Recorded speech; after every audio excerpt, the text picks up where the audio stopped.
Jó, capítulo 1.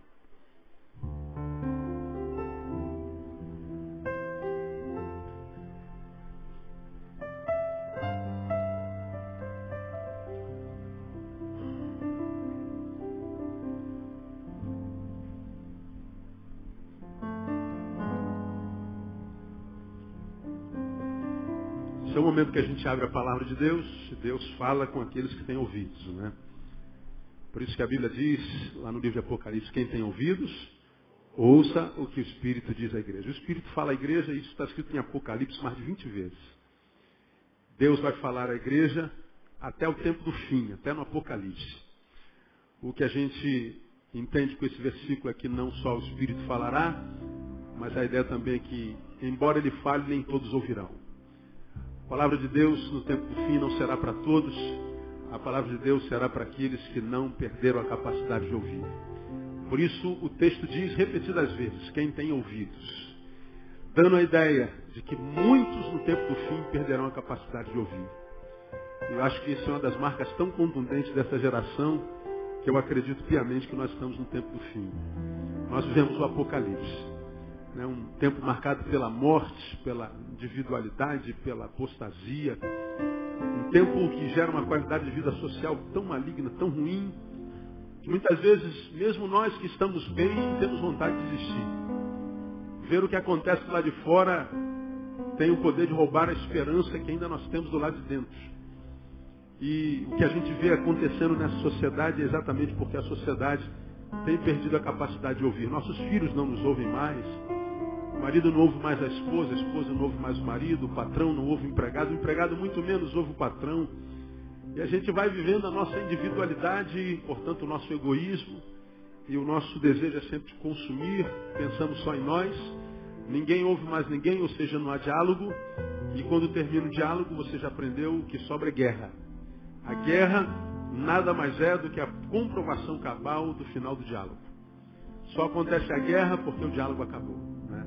E quando é que o diálogo acaba? Quando a gente, ou um dos dois que dialogavam, perderam a capacidade de ouvir. Mas que o Espírito vai falar até o final, ele vai. Então, peço ao Senhor para que te dê ouvidos de discípulos, como dizia Isaías, né? E Deus vai falar agora. Como Deus vai falar, eu sempre digo, Deus, se tu vais falar, eu não quero perder uma vírgula do que tu vais falar. Quantos querem ouvir Deus falar ao coração nessa noite? Fala, Senhor, porque o teu servo ouve. Então, uma última palavra, irmão, que está do seu lado, diga assim, ó, me esquece agora, meu irmão, me esquece. Finge que eu não existo, né? Que agora Deus vai falar comigo. A gente fala assim, pensa que é brincadeira, não é não. Às vezes você está sentado num camarada que não vai no banheiro 15 vezes durante o culto, já viu? Eu sei que o nosso banheiro é a parte mais bonita da nossa igreja, mas não é melhor do que estar aqui dentro, não é? Tem gente que sai para beber água 16 vezes no culto. O miserável vem para a igreja sempre aqui, cara. Mas vem, é só para perturbar a tua vida, não é? Mas na palavra não deixa ele perturbar, não.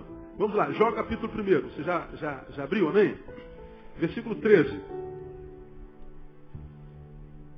Certo dia, falando sobre os filhos de Jó, quando seus filhos e suas filhas comiam e bebiam vinho em casa do irmão mais velho, veio um mensageiro a Jó e lhe disse, os bois lavravam e as jumentas pasciam junto a eles, e deram sobre eles os sabeus e os tomaram, mataram os moços ao fio da espada, e só eu escapei para trazer-te a nova. Enquanto este ainda falava, veio outro e disse, fogo de Deus caiu do céu e queimou as ovelhas e os moços, e os consumiu, e só eu escapei para trazer-te a nova. Enquanto este ainda falava, veio outro e disse, os caldeus, dividindo-se em 3 bandos, deram sobre os camelos e os tomaram, e mataram os moços ao fio da espada, e só eu escapei para trazer-te a nova. Enquanto este ainda falava, veio outro e disse, teus filhos e tuas filhas estavam comendo e bebendo vinho em casa do irmão mais velho. E eis que sobrevindo um grande vento de além do deserto, deu nos 4 cantos da casa e ela caiu sobre os mancebos, de sorte que morreram, e só eu escapei para trazer-te a nova. Aí você vai lá, no capítulo 2, versículo 7, saiu, pois, Satanás da presença do Senhor, e Feriu Jó de úlceras malignas, desde a planta do pé e até o alto da cabeça. 9. Então a sua mulher lhe disse: ainda retens a tua integridade? Blasfema de Deus e morre, se mata, né? Mas ele lhe disse: como fala qualquer doida, assim falas tu. Receberemos de Deus o bem e não receberemos o mal? Em tudo isso, não pecou Jó com os seus lábios. Amém, amados? Essa palavra é sinistra. Vamos rever a cena. Põe-se no lugar de Jó.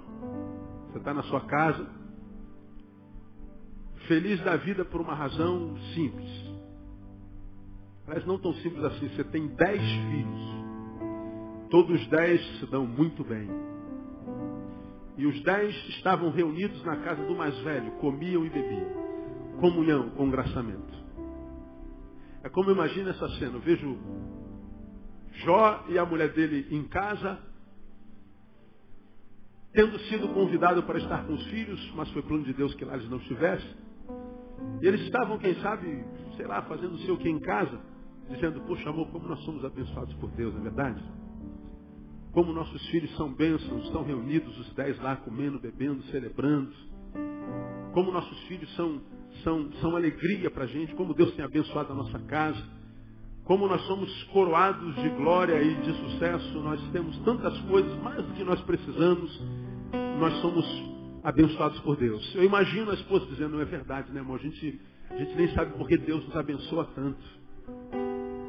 De repente, diz o texto, veio um mensageiro a Jó e disse: os bois lavravam, os jumentas passiam junto a eles, deram sobre eles os sabeus, um povo inimigo. Tomaram todos os bois, todas as jumentas. E os empregados que tomavam conta dos bois e dos jumentos foram mortos. Mataram teus empregados. Enquanto esse falava, veio outro mensageiro e diz que fogo desceu do céu e agora consumiu as ovelhas todas. Jumentos e camelos foram, consumiram, queimaram os camelos e mataram e queimaram os empregados que cuidavam dos camelos. Sobrou um e disse assim: olha, eu vim só para te dar a notícia. Esse ainda falava. Veio outro empregado e diz que os caldeus, um outro grupo de inimigos, invadiu a terra de Jó, tomou todos os camelos e os funcionários que cuidavam do camelo foram mortos pelos caldeus. E aí entra um outro, enquanto esse terceiro falava, e diz assim: meu pai Jó, aconteceu uma desgraça. Seus filhos estavam reunidos em comunhão, se congraçando, deu um terremoto e a casa caiu e matou seus 10 filhos.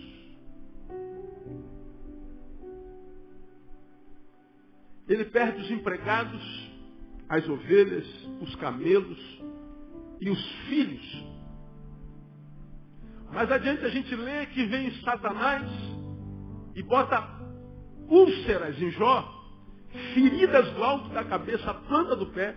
Nós não chegamos a ler o texto, mas o texto diz que ele tinha tanta ferida purulenta que ele pegava casco de telha e arrancando as cascas, na intenção de, arrancando as cascas, a carne, a pele pudesse se refazer.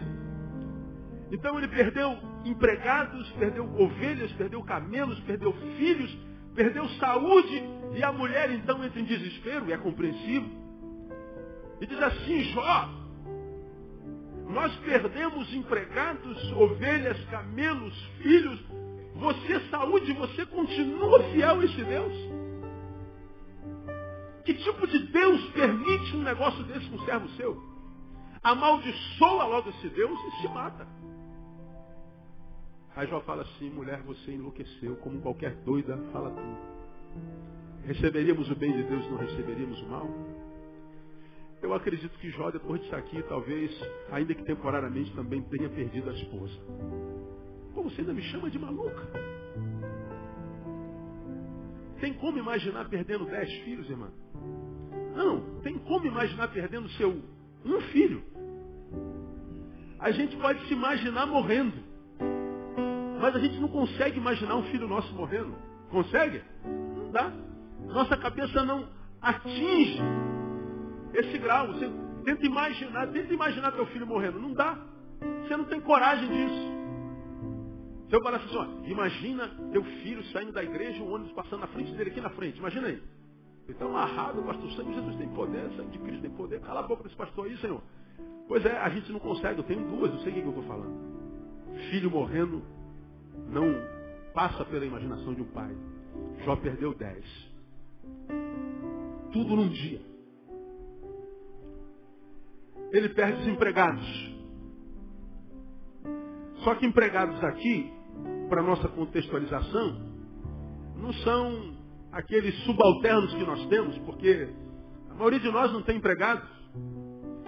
Não porque não queira, mas porque não pode.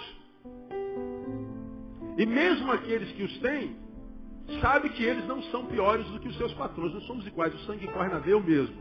Quando a gente morrer, vamos no mesmo buraco. Mas os empregados aqui, contextualizando a palavra, são aqueles que facilitam a nossa vida.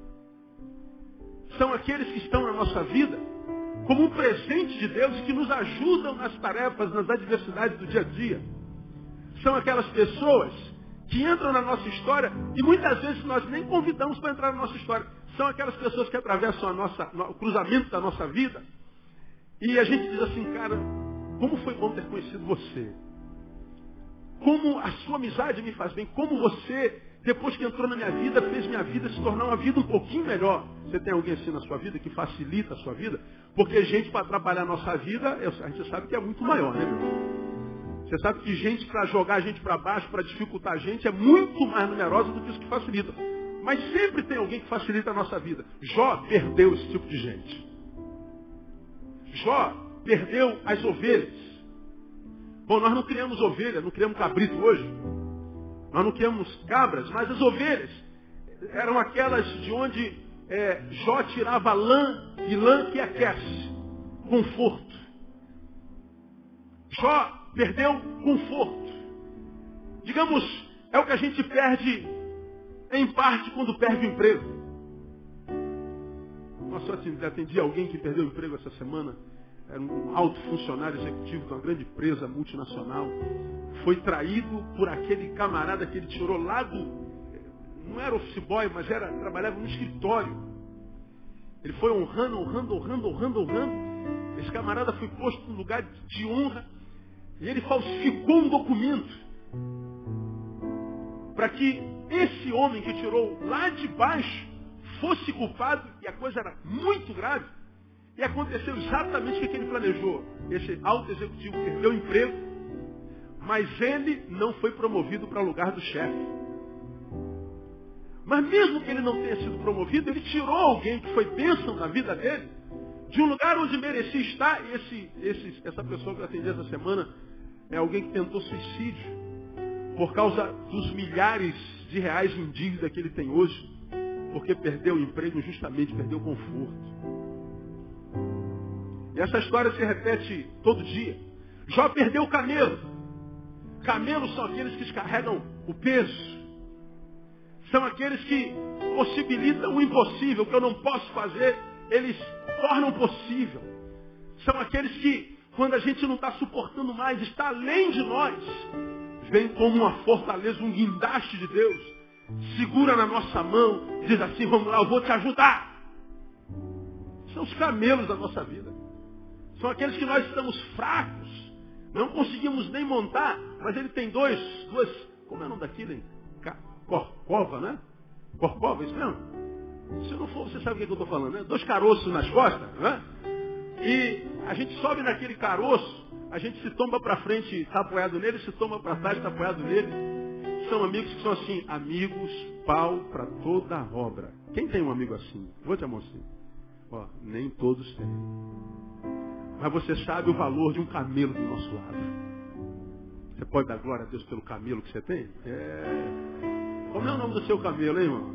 Pois é, eu me lembro de alguns camelos que eu tenho aqui. É aquele camarada que quando a gente não está suportando mais, ele aparece assim, cara, você dividiu a carga comigo. E quando divide naquele momento mais difícil, a gente não se esquece dele nunca mais. Jó perdeu. Jó perdeu os filhos. Que são os filhos? Frutos do nosso amor. São a extensão de nós mesmos. São aqueles que depois que nós os temos, Se não tivermos mais, nunca mais viveremos uma vida inteira. Sempre estará faltando alguma coisa. Algumas semanas atrás eu visitei a casa de alguém que perdeu o filho no parto por erro médico. E a gente visitou o pastor Cesarino.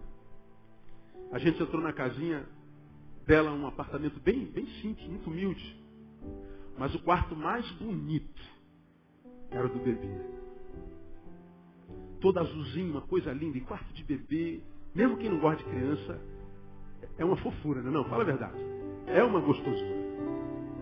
E a gente foi visitar aquele quarto de um bebê que não nasceu.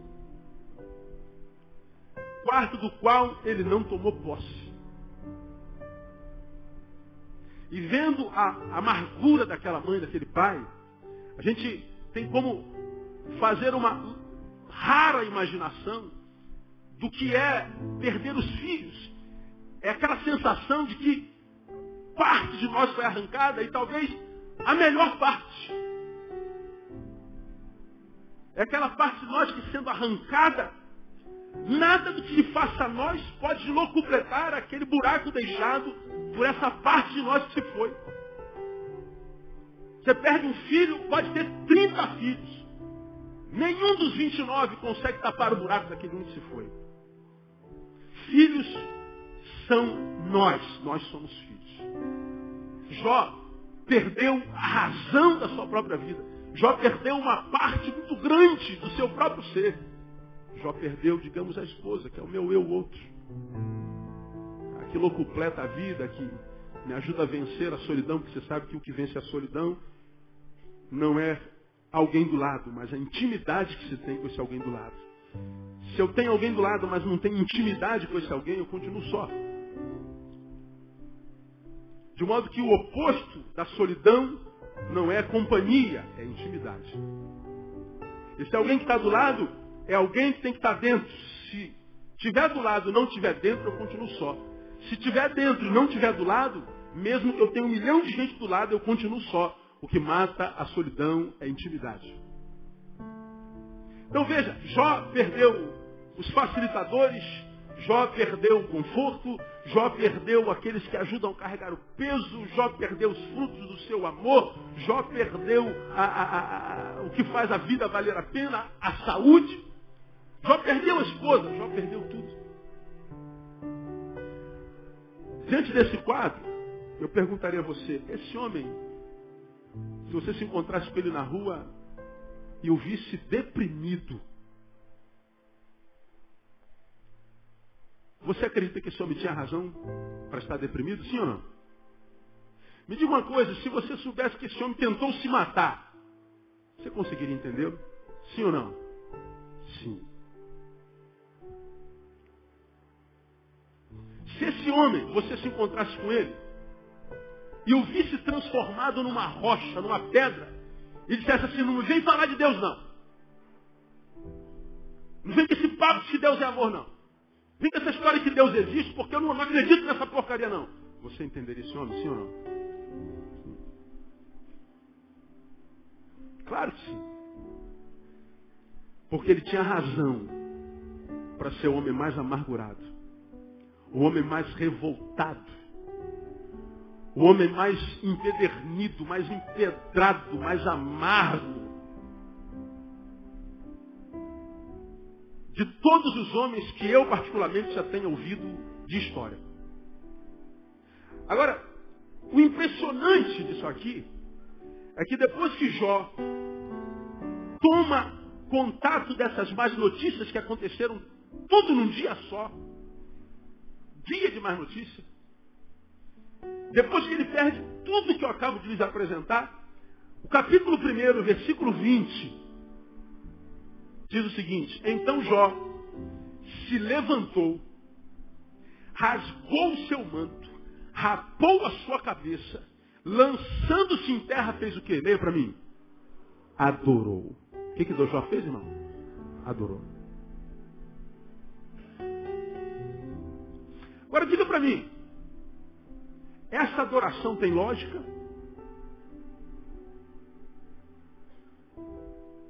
Eu acredito que não. A lógica aqui seria o ateísmo.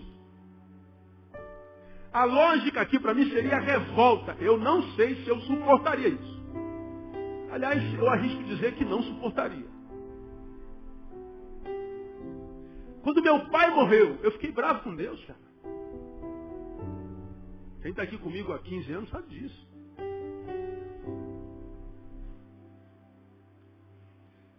Eu já era pastor, já falei sobre isso aqui 1000 vezes. Aqui nesse tabernáculo.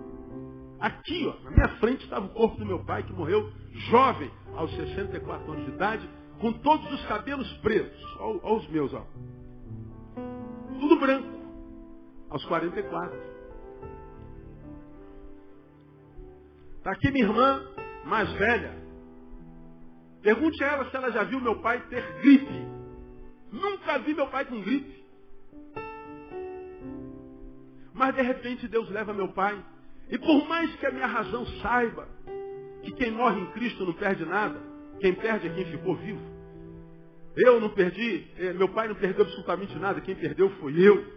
Quem perdeu foi minha mãe, minha irmã, um excelente pai, minha mãe perdeu um excelente marido. Eu, enquanto pastor, perdi um excelente ovelha, a terra, enquanto terra, perdeu um excelente cidadão. Mas meu pai não perdeu nada. Agora, mesmo sabendo disso, nós muitas vezes somos tão apegados àquilo que nós temos, que quando nos tiram isso que nós pensamos ter, nossa vida é virada de ponta cabeça, a gente se deforma e a gente tende, de uma hora para outra, se tornar inimigo de Deus, como se a inimizade de Deus resolvesse a nossa dor. Me lembro como se fosse hoje, 1993. Um jovem pastor que acaba de fazer o culto fúnebre do seu pai, um homem de Deus. Todo mundo chorando. Eu nunca vi tanta gente no enterro como no enterro do meu pai. Consolando a todo mundo e todo mundo chorando. Mas o jovem pastor tem que mentir, fingindo que está tudo bem. Pastor não é gente. Pastor não tem pai. Então você vai pregar na autoridade do Espírito Santo e vai dizer, está tudo bem, para que você fortaleça todo mundo chorando. E eu de pé. Quando eu chego em casa, no caminho de casa, eu me lembro do sentimento, a minha sensação e vontade. Escandalize se você quiser. Eu já aprendi que Deus não entra em crise com a minha crise, quem entra em crise com a nossa crise são os homens. Quem são os homens, né?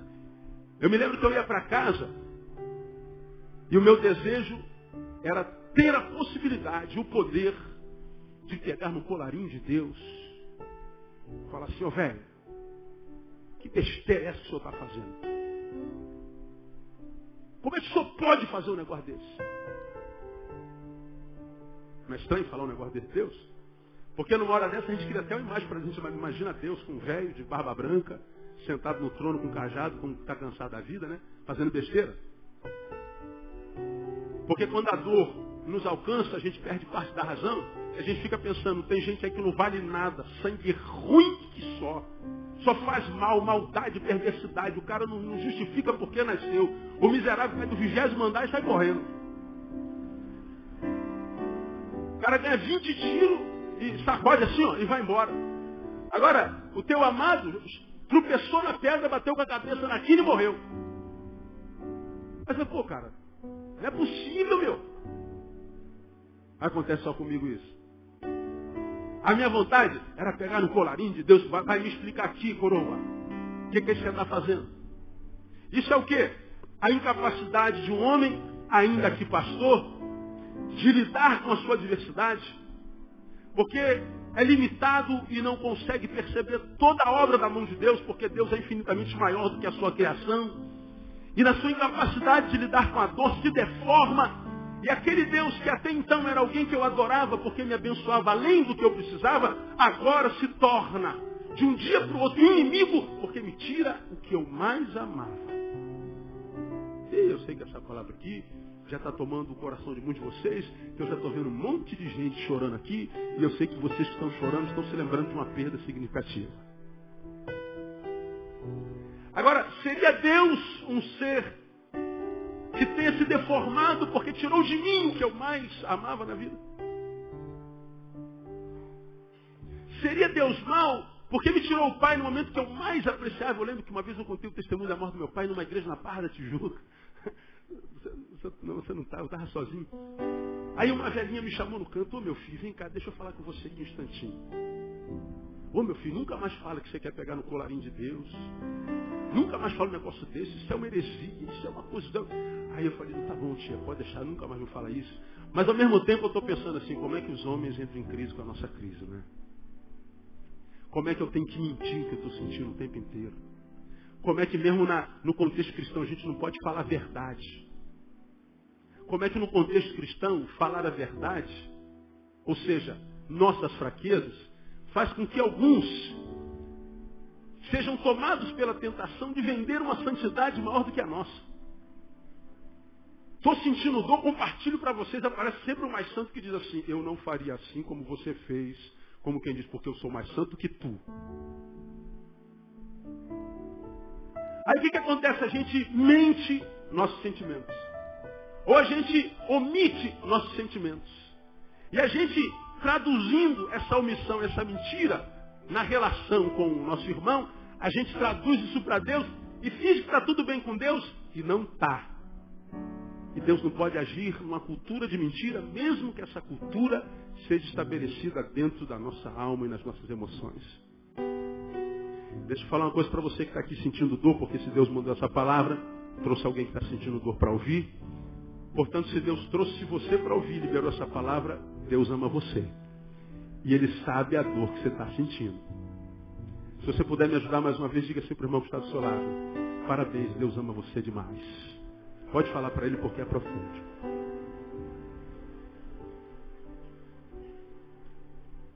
E olha que você pensou que ele esqueceu de você, não é verdade? Você pensou porque a dor chegou, porque ele arrancou aquilo que você mais amava, que ele esqueceu de você. Não, esse é o Deus da Bíblia, irmão. Ele não tem amnésia. Ele não muda, nele não há nem sombra de variação. O Deus que te amou até o dia da dor, vai te amar na dor e vai continuar te amando depois que essa dor passar, porque não existe dor que dure para sempre. Lembra disso que eu já preguei para você 1000 vezes. Então, se eu tive dificuldade de lidar com a morte de um homem, imagina Jó, que perdeu 10, que perdeu as coisas, que perdeu o conforto, saúde, perdeu esposa e filhos, perdeu família. Esse homem tinha toda a razão de ser um revoltado da vida, um ateu gelado, como muitos gelados estão. Hoje a gente vê os ateus se tornando ateus porque passaram pela igreja e não conseguiram ver Deus mover-se dentro dele. Aí Deus não se move dentro dele. Ele diz que o problema não está nele, está em Deus. Não se moveu em mim porque Deus não existe. Mas é a experiência que os outros têm. Os outros têm essa experiência porque são não intelectuais, são burros, recebem lavagem cerebral, mas eu não, eu sou sábio, eu não creio. Você vê como é que é a cabecinha do ateu. Como eu já falei aqui, o ateu nada mais é do que um crente frustrado. Né? Crente frustrado. Agora, difícil ele é botar isso na cabeça, não é verdade? Jó tinha toda a razão de ser um ateu. Jó tinha toda a razão de ser um amargurado, empedernido, mas ele não foi. O texto diz que ele adorou. E essa adoração, ao contrário da amargura e do ateísmo, que seria lógico, essa adoração é ilógica. Ele poderia muito bem simplesmente chorar e não abrir a boca e ficar quieto, mas ele escolheu adorar. Agora, por que essa palavra está aqui, ele adorou? Para mostrar para mim e para você que nós somos da mesma raça que Jó, é humana. Se Jó, que era humano, sentindo a dor que sentiu, conseguiu adorar, o que Deus está falando para mim e para você nessa noite, que a despeito da dor que você está sentindo, você também pode adorar. Mas pastor, a dor é maior, é muito grande, é maior do que isso aqui? Talvez seja igual, tudo bem. Mas maior do que essa aqui? Não pode ser. A não ser que você tenha perdido 11 filhos. Talvez seja maior. Mas eu não acredito que a dor da perda de 10 filhos seja maior do que a dor da perda de um filho. É igual. Esse texto está dizendo que não só a despeito da dor eu posso adorar, mas diz que eu posso transcender a dor. Que a dor, como eu falei de manhã e alguns domingos atrás, nenhuma delas, nenhuma dor é maior do que nós mesmos. Todo ser humano é maior do que a dor que sente. A dificuldade é em nós que sentimos dores acreditarmos nisso. Jó acreditou. Agora, se esse cara da mesma raça que eu perde 10 filhos, perde bens, perde saúde, esposa, perde tudo e consegue adorar, e esse texto está dizendo que esse cara é da mesma raça que eu, ele está dizendo aí, olha o teu tamanho. Olha a tua capacidade de suportabilidade.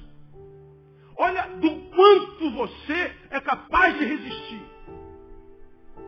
Como já disse alguns meses atrás aqui pregando esse púlpito, muitas vezes, diferente do que pensamos, nossas dores não são a comprovação cabal do abandono de Deus sobre nós, mas antes pelo contrário, é a revelação de Deus para nós mesmos. Como ele diz que nós não somos provados além daquilo que a gente pode suportar, você já me ouviu falar sobre isso aqui? A dor que eu sinto para que ela me revele o meu tamanho, se eu crer. Você está aqui, eu não sei qual dor você está sentindo, qual o tamanho dela. Você está aí no site, no mundo, no planeta me ouvindo. De repente você está lá como muita gente me ouve lá em Nova Zelândia. Os maiores índices de clique no site lá em Nova Zelândia. Do outro lado do mundo, mais de 24 horas de voo. Está lá sendo carcomido pela solidão, dizendo, meu Deus, eu não estou aguentando mais, eu vou me matar. Deus está falando, você pode sobreviver na Nova Zelândia no nome de Jesus. Porque não existe dor que seja maior do que o ser humano que a sente. Você é maior do que a dor que você sente. Eu queria muito que você dissesse isso para o irmão que está do seu lado. Você é maior do que a sua dor. Diga para ele.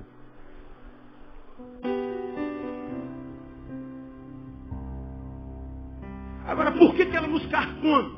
Porque ela mexe com a nossa estima. Porque nós ouvimos o tempo inteiro, nos jargões evangélicos, de que Deus nos livrará de toda dor, que tudo dará certo. Nem sempre. E aí a gente não se prepara para a dor, a gente se prepara para o sabor. A gente não se prepara para o choro, a gente se prepara para a alegria. Agora veja que a alegria com a qual Jó viveu até esse dia fatídico, esse dia D, é o mesmo Deus, se você ler a história, que o sustentou no dia D e depois desse dia. É o mesmo Deus. Agora, entre essas coisas, eu quero mostrar para você 3 verdades para a gente caminhar para o final. A primeira é óbvia porque você já ouviu aqui 1000 vezes. Jó perde empregados, ovelhas, camelos, filhos, saúde, esposa. Jó perdeu os que facilitam a vida. Jó perdeu o conforto. Jó perdeu os amigos, os que ajudam a carregar o peso. Jó perdeu o fruto do seu amor, os filhos. Jó perdeu o que faz a vida valer a pena, que é a saúde. Jó perdeu o seu eu outro, que não completa o seu ser. Jó perdeu talvez o que um ser humano tem de mais precioso na terra. Agora, a despeito de ter perdido aquilo que a gente tem de mais precioso na terra, o texto diz que ele adorou, ensinando para mim e para você primeiro, que aquilo que a gente tem como muito importante na nossa vida, talvez o seja, mas como eu digo sempre, esse muito importante não é imprescindível. Deixa eu dizer para você que está aqui, irmão, ou lá, me ouvindo, está diante de perda. Porque eu creio com toda a minha alma que no meio da multidão como essa, Deus possa estar falando com uma única pessoa. Única. Deus trata um como se fosse todos. Todos como se fosse um. Talvez você esteja aqui desistindo da vida como aconteceu há 3 domingos atrás. 3 domingos atrás. Pessoa que entrou aqui, estava passando aqui, ó, passando. Era um domingo de manhã e tinha tanta gente lá de fora. E esse camarada, embora more no Jardim Novo, pasme, ele não sabia que isso aqui era uma igreja. E tem uma placa desse tamanho lá na frente, iluminada, escrito igreja.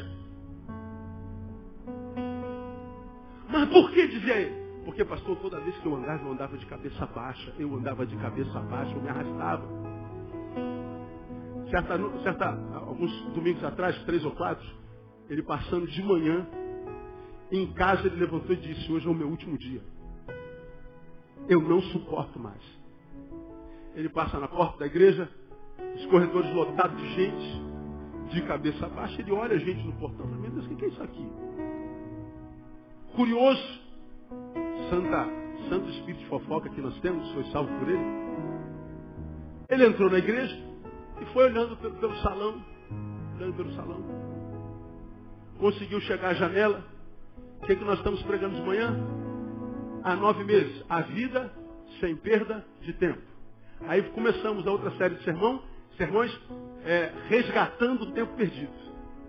Ele se debruçou naquela última janela, no meio de 2 motos, e ele ficou ouvindo o que a palavra foi ministrando na vida dele.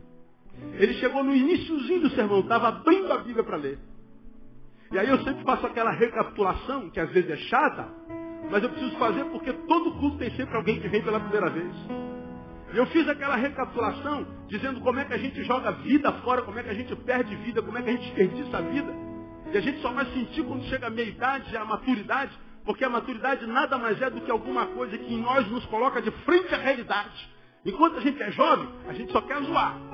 A gente quer sentir prazer, a gente quer sentir tesão. E é legal. Agora, quando a gente amadurece, não dá mais para ficar de zoação. A vida cobra de nós postura. A maturidade nos coloca diante da realidade. E o maduro sente a realidade muito mais do que o jovem, que acha que vai ser jovem para sempre. Ele perdeu família, perdeu emprego, perdeu tudo. Perdeu tudo. Naquela semana foi despejado. Ele falou, chega. E ele está passando. Ele chega na janela, se debruça, começa a ouvir a palavra e ouviu que Deus é um Deus que nos ajuda a recuperar o tempo perdido. Ele foi ouvindo aquela palavra, ouvindo aquela palavra, ouvindo aquela palavra, ouvindo aquela palavra e foi embora. No dia seguinte ele procura, pastor Neu aqui na igreja, pastor Neu não está na igreja, volta na terça, eu estou na terça, eu atendo, ele conta o seu testemunho. Meu irmão, naquela mesma semana, esse camarada conseguiu arrumar um emprego. Naquela mesma semana, por causa do emprego, ele conseguiu alugar uma casinha nova no Jardim Novo, lá no morro onde ele morava. Nessa mesma semana, ele voltou à igreja na quarta-feira. E esse camarada está fazendo discipulado. Vai se batizar. E ele vai dar o testemunho dele quando ele se batizar. Eu falei para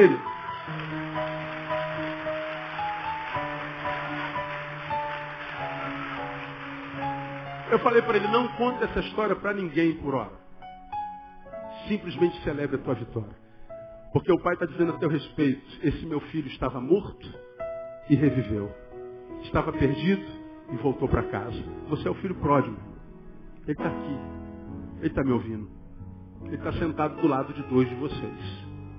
Por isso que eu não posso deixar de perguntar o nome e abençoar esse cabra que está do meu lado, irmão. Isso não é brincadeira, isso é sério. Agora veja, esse homem que eu estou falando dele, perdeu tudo como Jó. Perdeu tudo que era mais importante. Agora escuta o que Deus está falando para você aqui. Isso que você chama de mais importante, embora seja muito importante. Se você perdeu, é alguma coisa sem o que você pode viver. Por mais doloroso que isso te pareça. Quando meu pai morreu, eu tinha 1 ano ou 2 de consagrado, de posse nessa igreja, que não era uma igreja, isso aqui era outra coisa. Só que quando o bicho pegava, os diáconos se levantavam, não é? Eu corria para o colo do pai, porque você sabe que pai sabe tudo. O pai tem sempre uma palavra. E quando não tem, ele nos abraça e a gente bota a cabecinha lá no ombro e diz, aqui eu estou seguro. Eu tenho para onde fugir, eu tenho refúgio terreno. Então o bicho pegava no colo do pai. Quando meu pai morreu, eu falei, meu Deus, o que vai ser da minha vida? Quem que eu vou perguntar quando eu não souber? A quem eu vou recorrer? A sensação de abandono e traição da parte de Deus. Eu falei, eu não vou conseguir viver sem meu pai. Alguns de vocês estão aqui, perderam filhos, marido, mulher, perderam emprego, foram traídos pelo melhor amigo, perdeu o que você perdeu. Deus está dizendo assim, meu filho, eu sei o que eu faço. Você não sabe o que diz por causa do que sente.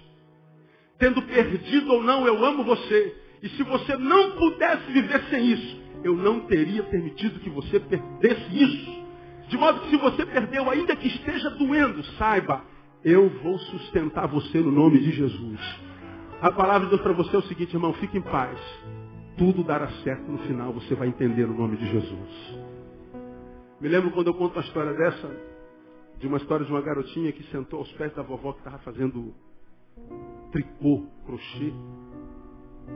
Estava tricotando um casaco de frio, o inverno estava chegando. Aí a filhinha estava embaixo, sentada no chão, vendo a mamãe e a vovó tricotando. E ela ficou olhando para aquele tricô, assim bolada, não entendendo nada. E ela ficou olhando assim, compenetrada. E a avó vendo ela compenetrada, olhando para o tricô.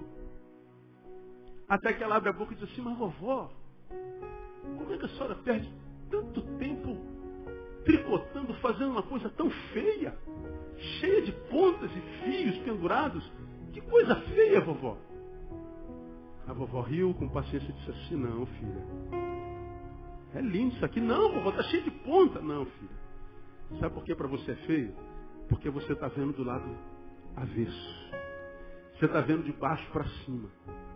A vovó pegou ela no colo, a trouxe para cima e permitiu que ela visse de cima para baixo. E ela então viu o tricô da vovó lindo de viver. Ela falou, vovó, que coisa linda. E a vovó aproveitou para ensinar na filha, às vezes a vida é assim, a nossa relação com Deus também. Muitas vezes vemos algumas ações de Deus na nossa vida e nós não entendemos.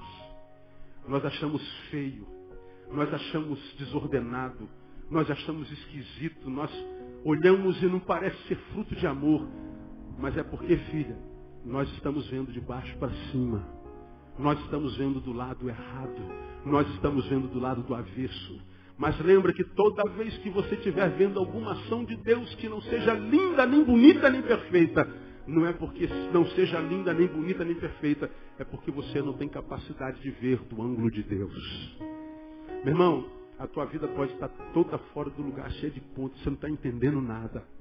Você não está conseguindo entender e ver os atos do amor, da bondade e fidelidade de Deus. Mas eu quero te dizer, Deus continua no controle. E Ele vai te elevar a tal ponto que você vai entender o que Ele está fazendo. E isso que hoje te faz chorar, vai ser algo amanhã que vai te fazer agradecer e louvar ao Senhor pela sua bondade. Pode aplaudir o Senhor porque isso é tremendo.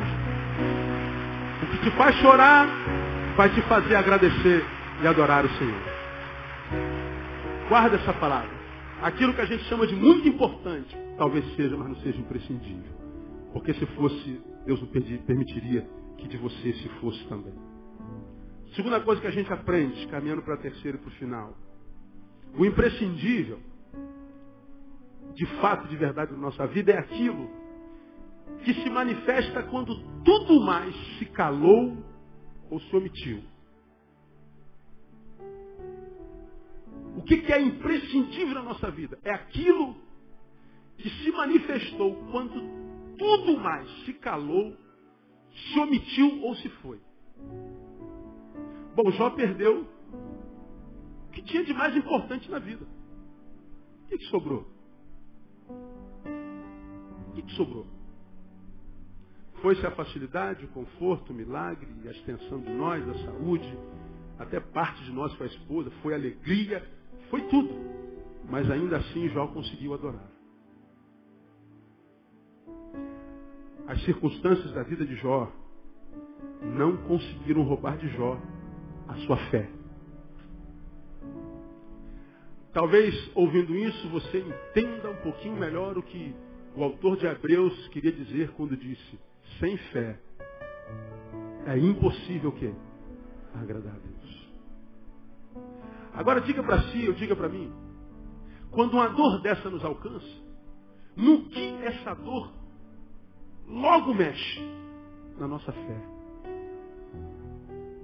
Você pode pegar qualquer ex-crente, você talvez seja um deles. Perdeu a fé por quê? Porque quem sabe uma dor te alcançou, você não soube lidar com ela, essa dor desdivinizou Deus dentro de você, deformou a imagem da bondade de Deus, e você, por não entender a dor, viu a fé em Deus se desconfigurar, e agora você é o que você é. O que? Não sei, responda você, o que você é? depois que você deixou a comunhão, deixou Deus? Transformou-se no quê? Resolveu o seu problema? Acabou a sua dor? Ou você é daqueles que só ameniza a dor com um pouquinho mais de cachaça, de droga? Ou você é aquele que só se engana a si mesmo, mas que, embora ache que a vida tenha melhorado, porque você se esquece um pouquinho do problema, e não sabe, na verdade, que esquecer do problema não é resolver o problema. Esquecer o problema é deixar um problema a ser resolvido. E um problema a ser resolvido é um problema que pode inflamar. Um problema que, se fosse um ser vivo, se robusteceria. Porque o que alimenta problema é a nossa omissão. Quer alimentar um problema? Omita-se. Finja que não tem. Jogue para debaixo do tapete. Drogue-se. Drogatize-se. Finja que não está percebendo nada. Finja que está alegre. Finja para todo mundo que está tudo bem. Que você já resolveu. Finja que aquilo que o pai, a mãe fez, o marido, a esposa fez, não te alcançou. O que vem de baixo não me atinge. Conversa fiada. Quando a gente não encara o problema, nós estamos com a nossa omissão alimentando o problema. Você vai se encontrar com esse problema mais cedo ou mais tarde. Quanto mais tarde, pior. Quanto mais tarde, pior. Já contei para vocês, alguns anos atrás, eu atendi uma mulher de quase 70 anos, que veio tendo problemas somatizados o tempo inteiro. Fazia exames, a saúde da mulher era perfeita. Mas ainda assim o seu corpo sofria por algumas enfermidades que os médicos não descobriam. Caçou tudo que era ajuda, tudo que era ajuda. Aí bateu no gabinete e eu descobri que o problema dessa mulher, sabe qual era? Um aborto que ela fez quando tinha 16 anos. Na sociedade pós-moderna, aborto é um direito da mulher. Pastor, eu quero transar e quero jogar fora o fruto dessa transa. É um direito nosso. Pois é, em nome do hedonismo, nós assassinamos um ser que tinha direito a ser pelo menos o que eu sou. Aí você diz assim, ó, a gente mata alguém e não tem nada a ver. Ah, por quê? Porque a Globo diz que não. Aí eu me lembro de um pastor que esteve com uma senhora que veio tentar convencê-lo que o aborto não era mal porque ela tinha feito. Ela queria se auto-justificar. Ela ali ia fazer o aborto. Aí o pastor disse assim, a senhora tem filhos, outros? Tem. Aí está aqui fora meu filho. Quantos anos tem seu filho? 7 anos. Chama seu filho, por favor. O garotinho entrou, aquele filho mais lindo do mundo. Não tanto quanto o seu, evidentemente. Mas lindo. Ele entrou e falou assim, a senhora acha que matar esse filho que está no seu ventre é coisa de só menos importância? Pastor, é um direito meu. Bom, já que mataram um filho, não tem importância? Vamos matar esse que está aqui. Já viveu 7 anos. Vamos dar oportunidade a essezinho de viver pelo menos um?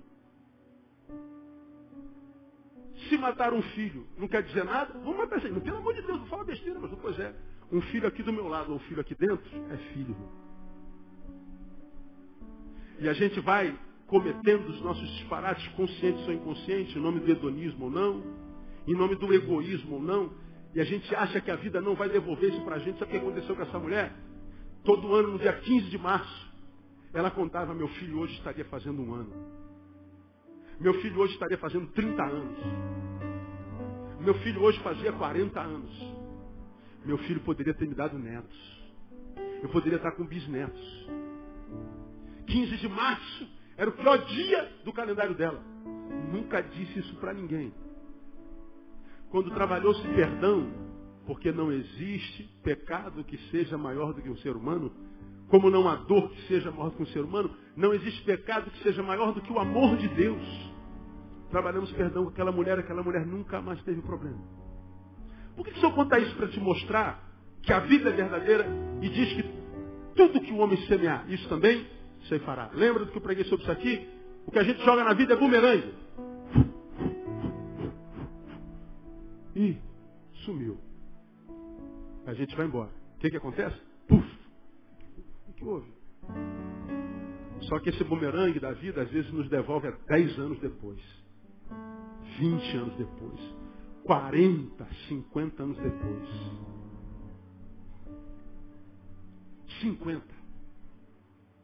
E a gente vive um presente extremamente maligno e infeliz. E não sabe que esse presente, como qualquer outro, é filho do passado. Todo presente é filho do passado. Todo hoje é filho do ontem.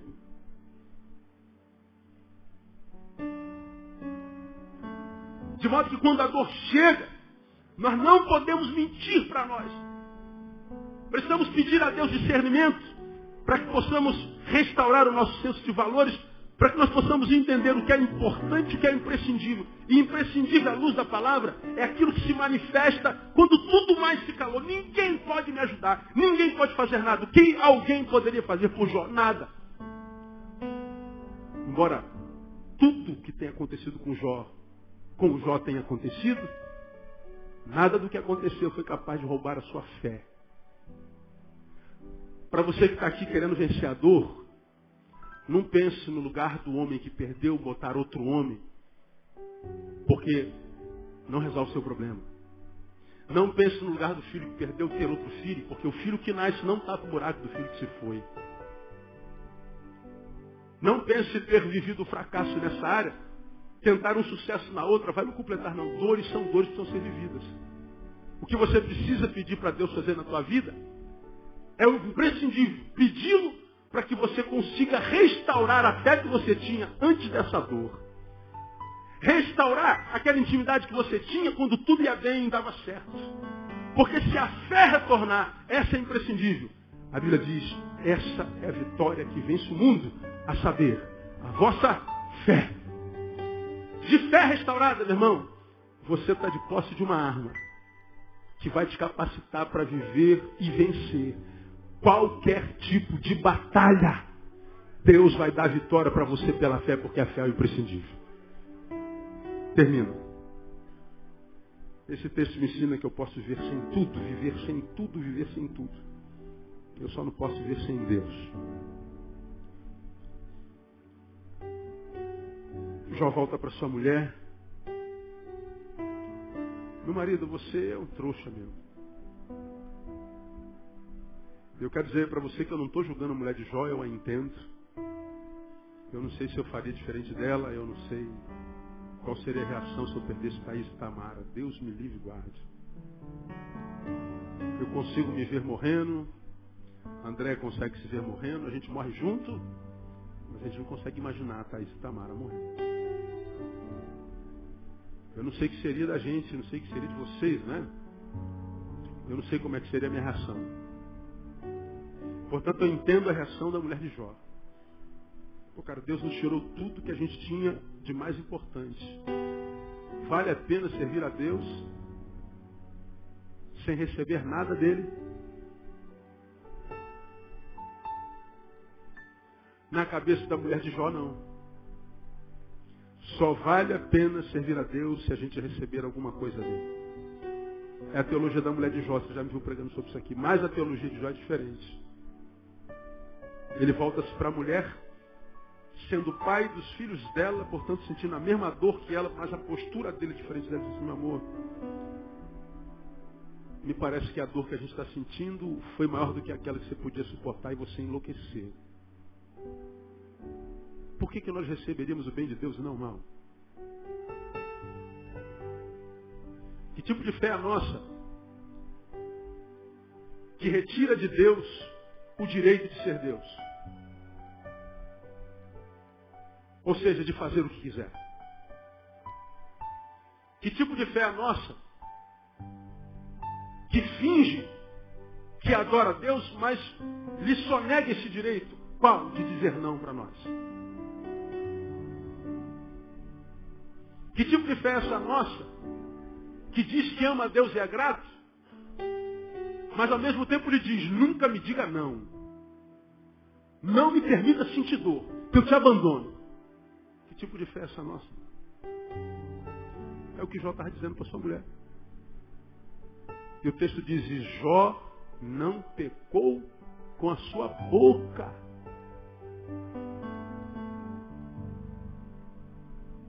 A dor não deformou, como você já me ouviu falar, da qualidade de adorador para murmurador, que aconteceu com a mulher.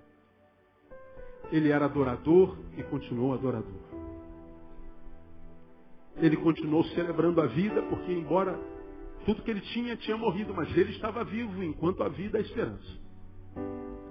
E o texto diz lá em 42 que Deus restituiu a Jó 4 vezes mais. Aí ele teve mais quantos filhos? Um monte. Paga a memória dos outros? Não. Porque ninguém é insubstituível. O ser humano não é substituível em algumas circunstâncias. No ser, no fazer talvez, no ser não. Deus lhes deu outros filhos, lhe deu graça para suportar a ausência dos outros filhos. E Jó foi restituído muitas vezes mais. Depois da dor, Jó pronunciou uma das frases e declarações mais célebres da Bíblia. Antes eu te conhecia, só de ouvir falar, mas agora os meus olhos te veem. Antes eu tinha informação a teu respeito, agora eu te conheço. Agora eu te gnosco. É a palavra que está lá, te conheço. Agora eu não tenho mais informação a teu respeito. Eu sou o que dá informação a respeito de ti, porque eu tenho essa experiência contigo. Essa relação que foi ao âmago do meu ser, de modo que quem suportou aquela dor, suporta qualquer outro tipo de dor, irmão. E Satanás, que pensou que podia tirar da mão de Deus um servo pela dor, descobriu que não há dor que tira, caso seja servo de verdade, esse servo da mão do Todo-Poderoso, porque ninguém pode nos tirar da mão de um Deus do tamanho do nosso. Meu irmão, escuta o que eu vou lhe falar. Você está nas mãos de Deus.